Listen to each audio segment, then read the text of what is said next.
John wakes up in his bright home. He senses an adventure waiting in every corner of his house. In the living room, Tommy sees disposable items and wonders how to reuse them.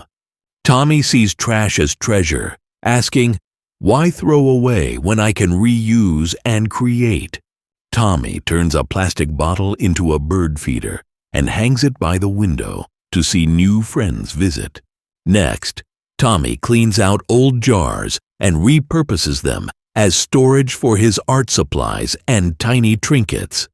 Tommy makes a reusable bag from scraps and proudly shows it off.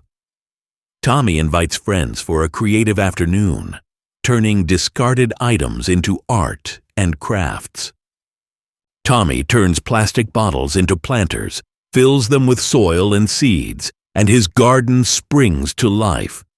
His creativity sparks a family on sustainability, inspiring everyone to reduce waste and reuse materials.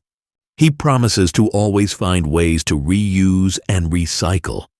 It can make the world a brighter, greener place.